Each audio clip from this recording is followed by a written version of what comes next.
Selamat malam Bapak Ibu Saudara sekalian kekasih dalam Tuhan Yesus Kristus. Selamat datang di dalam ibadah keluarga pada tanggal 27 Mei 2020. Sebelum kita memulai ibadah ini, kita akan bernyanyi dari Kitab Bakti 12 bait yang pertama.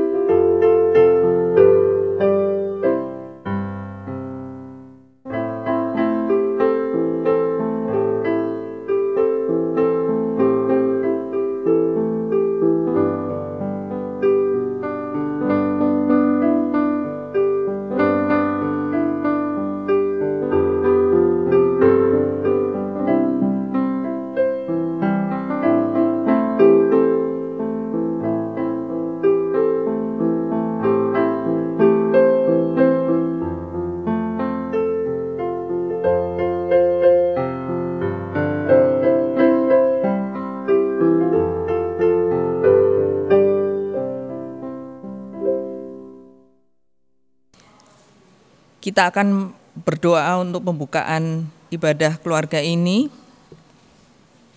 Ya Bapa, saat ini kami anak-Mu berdoa, memohon kasih dan karunia-Mu, supaya Engkau hadir di tengah kami. Kami yang akan memulai ibadah pada hari ini berserah dalam tangan-Mu, supaya Engkau memberi penyertaan serta hikmat dan berkat-Mu melalui ibadah yang kami lakukan. Terima kasih Bapa. Kiranya hanya kasih setia-Mu yang menyertai kami, mulai dari hari ini hingga selama-lamanya. Amin. Kita akan menyanyi dari Kitab Bakti 62.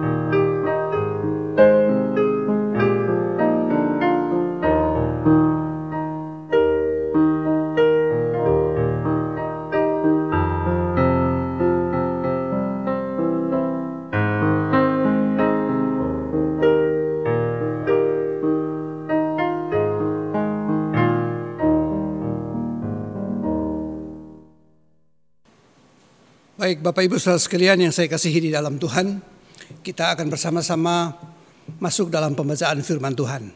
Firman Tuhan yang akan kita baca di malam hari ini terambil dari kitab Perjanjian Lama, dari Amos pasal 2 ayat 4 dan ayat yang ke-5. Mohon persiapkan pembacaannya. Saya ulang, Amos pasal 2 ayat 4 dan 5. Sebelum kita membaca firman Tuhan, mari kita sama-sama bersatu hati menghadap Tuhan, mohon bimbingan Roh Kudus. Mari kita berdoa. Allah Bapa kami, Bapa yang kami sembah di dalam Kristus. Di malam hari yang berbahagia ini kami mengucap syukur dan terima kasih kepada-Mu Tuhan, atas segala baik yang telah Tuhan berikan kepada kami dalam kehidupan kami sejak kami bangun di pagi hari, siang hari, sore sampai dengan malam hari ini. Sekarang kami semua sudah berkumpul untuk mendengar sebagian daripada firman-Mu. Kami mohon bimbingan Roh-Mu yang kudus. Tuntunlah kami Tuhan sehingga kami boleh mengerti tentang kebenaran firman-Mu. Terima kasih Bapa, di dalam nama Tuhan Yesus kami sudah berdoa. Amin. Baik jemaat, saya undang untuk berdiri. Kita akan mulai membaca firman Tuhan. Saya akan membacakannya. Amos pasal 2 ayat 4 dan ayatnya yang ke-5 yang menyatakan demikian. Beginilah firman Tuhan. Karena 3 perbuatan jahat Yehuda, bahkan 4, aku tidak akan menarik kembali keputusanku oleh karena mereka telah menolak hukum Tuhan dan tidak berpegang pada ketetapannya, tetapi disesatkan oleh dewa-dewa kebohongan yang diikuti oleh nenek moyangnya. Ayat yang ke-5, aku akan melepas api ke dalam Yehuda sehingga puri Yerusalem dimakan habis. Sampai sedemikian jauh pembacaan firman Tuhan. Yang berbahagia ialah mereka yang mendengar firman Allah dan menaruhnya di dalam kehidupan hari lepas hari. Haleluya. Persilakan duduk kembali.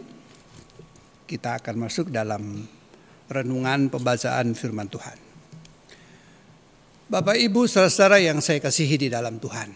Tentu kita sudah cukup familiar dengan pembacaan firman Tuhan ini. Firman Tuhan yang kita baca dan kita dengar bersama-sama hari ini terambil dari kitab Perjanjian Lama, Amos. Amos ini termasuk dalam grupnya nabi-nabi kecil. Siapa saja nabi-nabi kecil? Nabi-nabi kecil itu ada Hosea, ada Yoel, ada Amos. Amos artinya, Amos itu nabi gembala, berarti beban atau memikul beban berat. Amos ini hanya 9 pasal dan 146 ayat. Setelah Amos ada Obadya, setelah Obadya ada Yunus, setelah Yunus ada Mika, setelah Mika ada Nahum, setelah Nahum ada Habakuk, setelah Habakuk ada Sefanya, setelah Sefanya ada Hagai, setelah Hagai Zakaria, dan yang terakhir Maleaki atau suara terakhir di Perjanjian Lama. Nah, cukup jelas bagi kita tadi, ada beberapa catatan yang saya buat di sini tentang nabi-nabi itu tadi, bahwa nama nabi-nabi kecil ini menunjuk kepada ke-12 buku terakhir yang menutup kanon Perjanjian Lama. Demikian pula kitab di belakang dari 4 kitab nabi besar, yaitu Yesaya, Yeremia, Yeskiel, dan Daniel. Nah, kenapa mereka disebut nabi-nabi kecil atau mereka dipandang nabi kecil? Hanya karena berbeda dalam luas dan banyaknya bahan. Berkali-kali secara prinsip mereka mengulang apa yang dikatakan atau disuratkan oleh para nabi besar itu tadi. Itu saja bedanya di situ. Dan beberapa di antara nabi-nabi kecil itu hidup sesaman dengan mereka. Di antaranya Hosea, Amos, Mika, itu mereka sesaman dengan Yesaya dan bernubuat pada zaman pemerintahan Uzia, Yotam, Ahaz, dan Hizkia, raja-raja Yehuda. Nah, sepanjang periode ini, terutama dalam pemerintahan Raja Uzia yang lama itu, turunan Raja Yehu masih makmur, masih kaya lah, masih hebat mereka itu. Nah, di dalam diri Yerobeam II, seorang raja yang benar-benar ternama di kerajaan 10 suku bangsa Israel Utara itu, nabi-nabi kecil ini adalah orang-orang benar yang bersemangat. Walaupun mereka kecil, mereka bersemangat, mereka tidak dapat diatur oleh nabi-nabi yang profesional yang bekerja di istana. Di mana mereka itu bekerja bukan berdasarkan apa yang diperintah oleh Tuhan, tetapi mereka melaksanakan apa yang diorder oleh istana raja. Nah, kehidupan pada waktu itu, orang-orang yang hidup di istana raja ini mereka betul-betul memeras rakyat. Mereka hidup dalam kemewahan, tetapi rakyat hidup di dalam penderitaan. Nah, Amos sendiri, ini kalau kita baca di pasal 1 ayat 1, itu Amos ini seorang gembala. Dia asalnya dari Tekoa. Tekoa itu kurang lebih sekitar 19 atau 20 kilometer di selatannya Yerusalem. Tempat di mana Amos tinggal itu tempatnya sangat bagus, tempat bukit kapur dan terlindung sehingga sering dipakai oleh militer untuk memata-matai musuh yang mau masuk. Jadi Amos ini hidup di padang belantara. Dia juga sebagai seorang gembala. Dan juga di samping sebagai gembala, Amos ini juga mencari buah arah yang di hutan itu, kalau matang harus diambil atau dilobangi baru bisa jadi matang. Itu Amos ya kerja di situ. Jadi Tuhan mendidik Amos ini tidak di sekolah teologi, tidak di STT Jakarta atau di Satya Wacana atau di Duta Wacana begitu. Tetapi Amos ini dididik Tuhan di padang belantara. Hidup Amos beratapkan langit, kan begitu? Sehingga Amos betul-betul menyiapkan diri. Nah, kalau Amos saja ini tidak dididik di sekolah teologi tetapi dididik di padang, dia diutus oleh Tuhan untuk menyampaikan kebenaran firman Tuhan. Apakah atas kemauan Amos saja? Tidak juga. Atas kehendak Tuhan, tapi Amos mau membuka diri dia untuk menyampaikan kebenaran firman Tuhan. Kadang-kadang kita sebagai hamba Tuhan ini kita juga enggan untuk menyampaikan kebenaran firman Tuhan dengan berbagai macam alasan. Saudara pernah baca di Alkitab, baik di Matius ada, Markus ada, Lukas ada, tentang bagaimana seorang tuan yang akan pergi ke satu daerah yang begitu jauh ketika dia akan mau dilantik sebagai seorang raja. Ketika dia mau pergi, dia meninggalkan beberapa mina atau uang mina kepada hamba-hambanya. Ada yang 5 mina, ada yang 3 mina, ada yang 2, ada yang 1 mina. Saya membaca ayat ini atau cerita ini beberapa kali baru saya mengerti bahwa di sini tidak berbicara mengenai uang, tetapi berbicara mengenai pelayanan. Satu saat si Tuhan itu kembali dan dia tanya, bagaimana hasil yang sudah yang saya berikan kepada kami, uang yang saya berikan kepada kamu tuh hasilnya mana? Yang dapat 10 talenta datang memberikan kepada tuannya beserta keuntungan, 5 talenta juga demikian, 2, 3 talenta. Yang 1 talenta dia setelah terima dari tuannya, bukan dia pakai uang ini supaya uang itu bisa berkembang, tetapi dia sembunyikan dalam tanah uang ini. Apa yang dikatakan oleh tuannya tadi? Hai hamba yang tidak berguna, engkau adalah hamba yang jahat. Ambil itu uang dari dia, berikanlah kepada yang 10. Kalau kita memperhatikan secara sepintas mungkin kita berpikir ini tentang uang. Tetapi ini tentang pelayanan. Kristus sudah meninggalkan kepada kita banyak talenta bagi kita. Untuk kita melayani Tuhan. Satu saat dia akan datang kembali menanyakan bagaimana tanggung jawab kita sebagai seorang hamba Tuhan. Garis besarnya begitu. Nah, Amos hari ini yang kita baca, dia sudah sungguh-sungguh melaksanakan firman Tuhan. Seperti yang kita sudah catat itu tadi. Bahwa dia katakan, kamu tidak bisa main-main terhadap saya, kamu juga gak bisa nyogok saya. Saya bekerja berdasarkan apa yang Tuhan berikan. Tuhan katakan kepada dia begitu. Dan dia bilang dia ikut maunya Tuhan. Tidak bisa begitu. Amos ini beralih dari bangsa-bangsa asing melalui Yehuda, bangsa yang paling disenangi. Dia datang ke Israel. Untuk menyampaikan berita yang terutama. Ini bacaan kita ayat 4 dan ayat 5 tadi. Untuk berita yang terutama. Bangsa-bangsa lain ditundukkan karena dosa mereka, umat Allah. Tetapi Yehuda dituduh karena dosanya terhadap Allah sendiri. Mereka tidak setia. Mereka membuat upacara-upacara dengan segala macam persembahan, asap-asapan dan lain sebagainya. Tapi semua itu tidak berkenan di hadapan Tuhan. Karena apa Bapak Ibu saudara sekalian yang saya kasih di dalam Tuhan? Karena apa yang mereka perbuat tidak sesuai dengan apa yang diperintah oleh Tuhan. Jadi mereka hanya buat secara seremonial saja apa yang diinginkan oleh hati mereka. Bukan apa yang diinginkan atau disampaikan oleh Tuhan untuk memberitakan kebenaran firman Tuhan.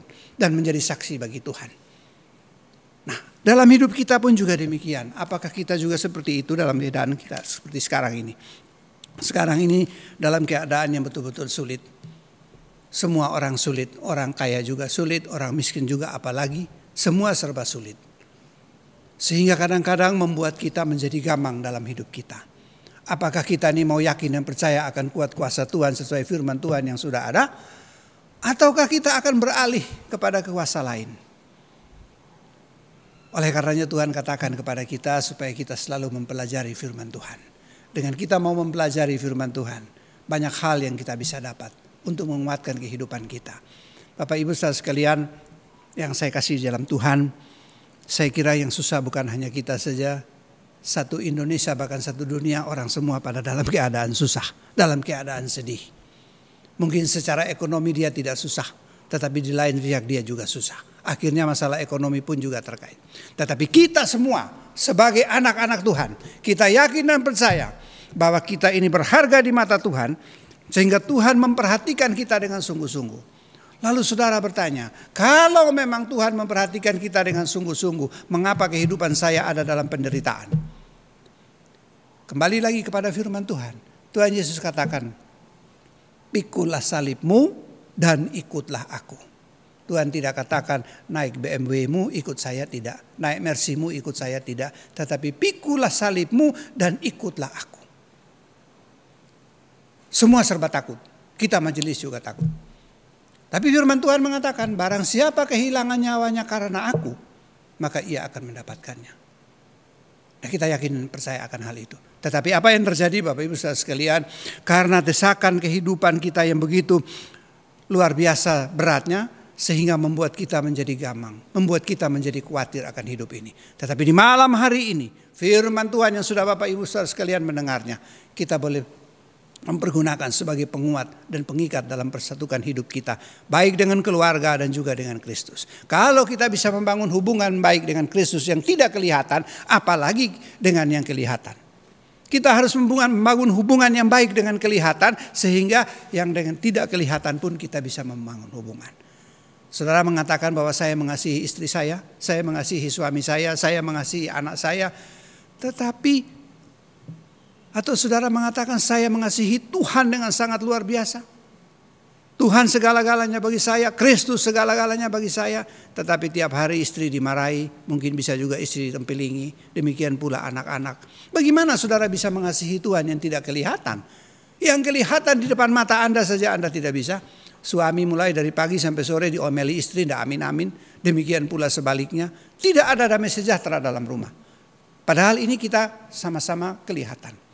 Lalu kita mengatakan kita mengasihi. Nah, ini Tuhan tidak mau. Bacaan kita hari ini dijelaskan dalam firman Tuhan Amos pasal 2 ayat 4 dan 5 mengatakan, Tuhan mengutus Amos datang ke tempat itu untuk memperingatkan mereka, supaya kelakuan mereka itu segera dirubah, karena sebentar lagi Yerusalem akan habis.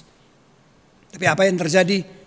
Mereka berusaha untuk menyelamatkan Amos, untuk melenyapkan Amos, supaya dia jangan kebanyakan omong. Sebab kalau orang ini tidak dinyapkan repot, karena memang dia tidak dapat diatur. Nah, Bapak Ibu saudara sekalian yang saya kasihi di dalam Tuhan, saya percaya bahwa Tuhan selalu ada dalam hati, dalam hidup saudara-saudara sekalian. Demikian pula saudara semua ada dalam kehidupan Tuhan. Dan Tuhan akan memberkati kita semua. Mungkin secara ekonomi, secara kesehatan kita dalam keadaan yang tidak baik. Tetapi secara rohani, jasmani, secara iman di dalam kasih Kristus, kita ada dalam kasih Tuhan. Dan Tuhan akan menolong kita, Tuhan akan membuka jalan bagi kita dalam setiap kesulitan. Karena percaya, dan kita harus yakin dan percaya bahwa kita mempunyai Allah yang lebih besar daripada persoalan kita. Allah kita lebih besar daripada persoalan yang kita hadapi. Yang kita hadapi ini masih belum apa-apa. Tapi penderitaan yang Tuhan alami itu lebih besar daripada apa yang sudah kita alami. Mari kita bersama-sama bergandeng tangan. Kita membangun hubungan yang baik di dalam keluarga kita. Kalau di dalam keluarga ada hubungan yang baik antara suami, istri, dan anak-anak dan anggota keluarga, maka ini pun juga akan terjadi hubungan yang baik di luar. Kalau dari dalam sudah baik, otomatis juga di luar pun akan baik. Bagaimana ketika suami atau istri keluar untuk mencari makan, tetapi begitu mau keluar sudah ada segala macam persoalan dari dalam rumah, maka di luar pun kita akan hancur. Tetapi hari ini kita yakin dan percaya bahwa Tuhan ada dalam hati kita, Tuhan ada dalam hidup kita. Sehingga kita boleh berjalan bukan dengan kekuatan kita, tetapi dengan kekuatan yang Tuhan berikan. Tuhan memberkati. Amin. Kita menyanyi Gita Bakti 113.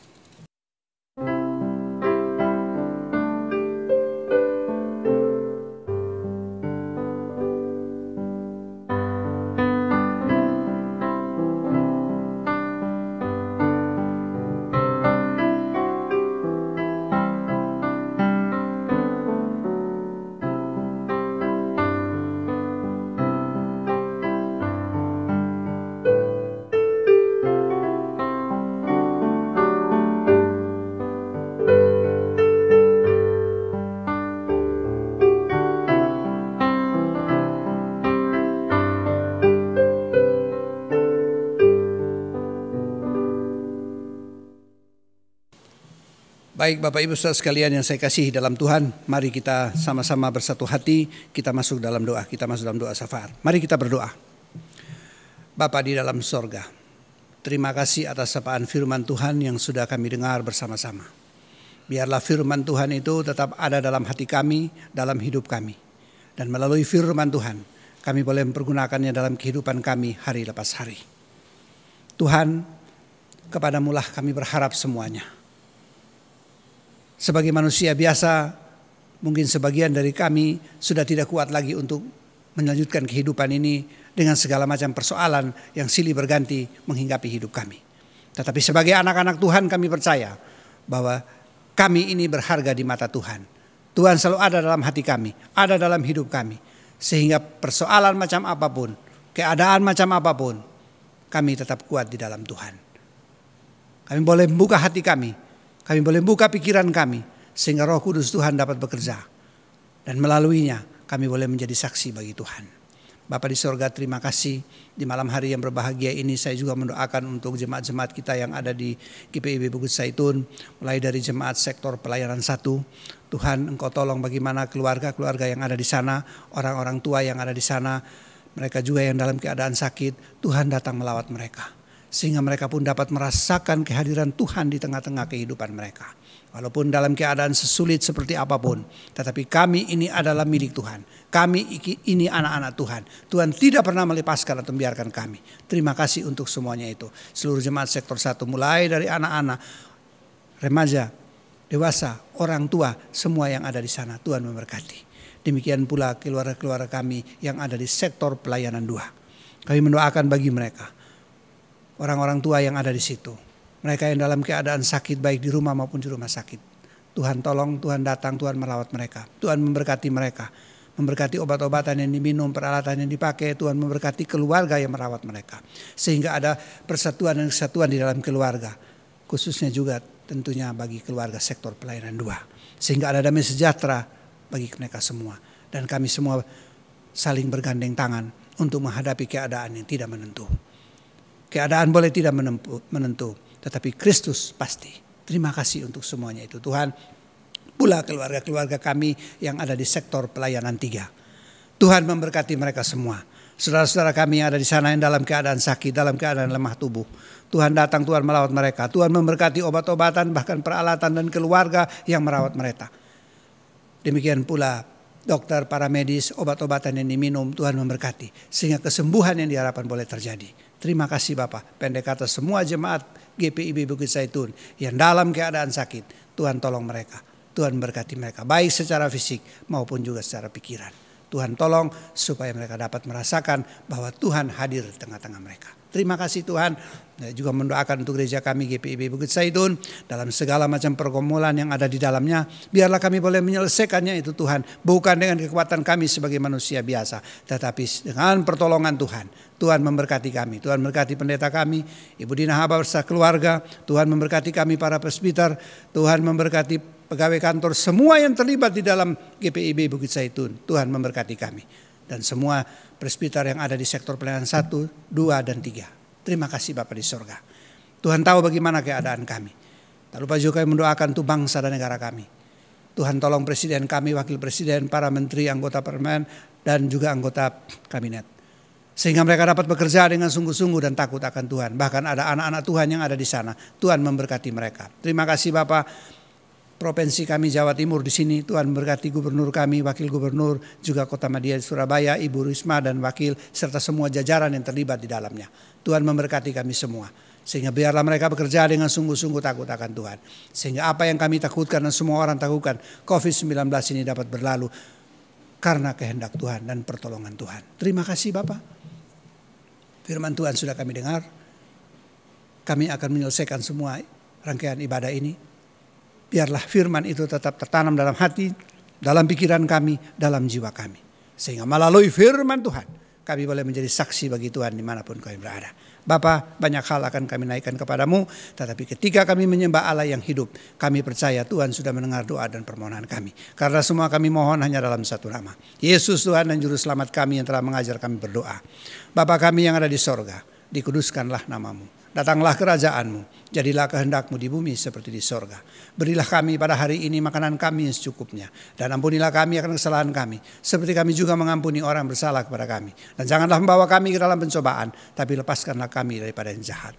Karena Engkaulah yang mempunyai kerajaan dan kuasa dan kemuliaan sampai selama-lamanya. Amin.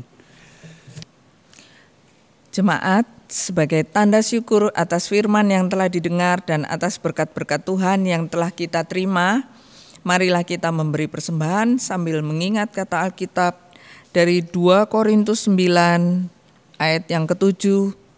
Hendaklah masing-masing memberikan menurut kerelaan hatinya, jangan dengan sedih hati atau karena paksaan. Sebab Allah mengasihi orang yang memberi dengan sukacita. Sambil memberikan persembahan, kita akan bernyanyi dari Kitab Bakti 83. Marilah mengucap syukur.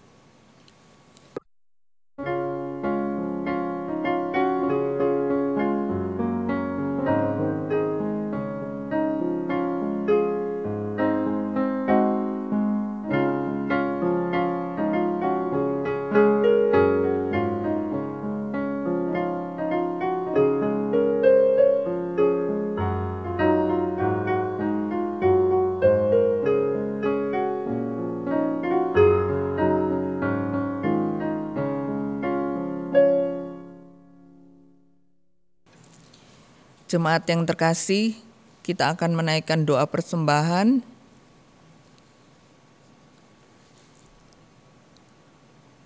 Mari kita berdiri.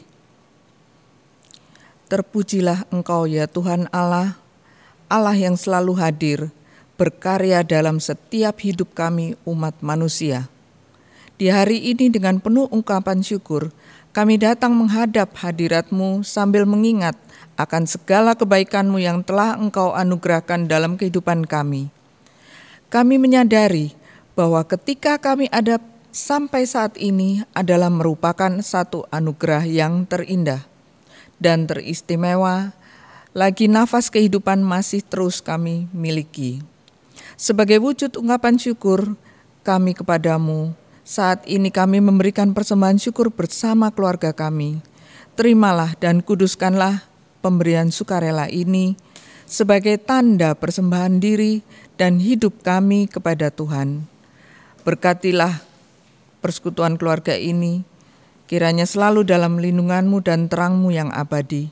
Dan biarlah persekutuan keluarga yang telah kami bangun ini boleh jadi dalam nama Allah Bapa, Anak, dan Roh Kudus. Amin.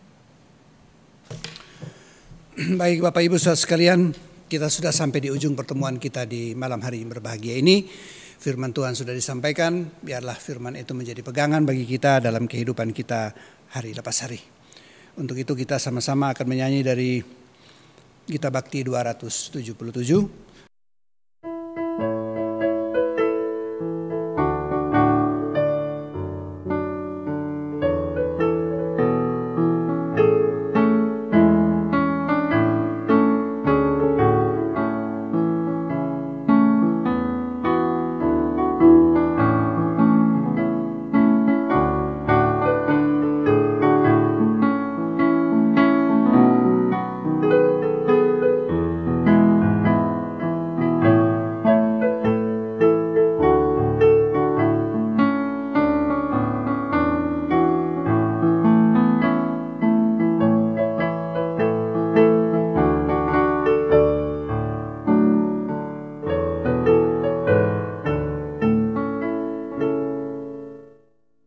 Dan kita akan menerima berkat Tuhan.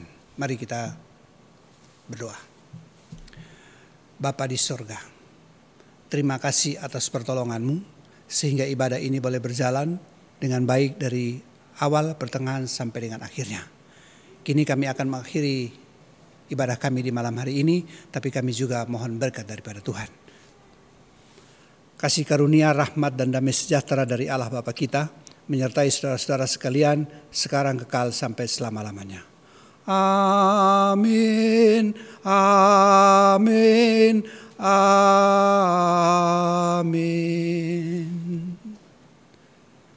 Kebaktian selesai, Tuhan memberkati kita semua. Amin.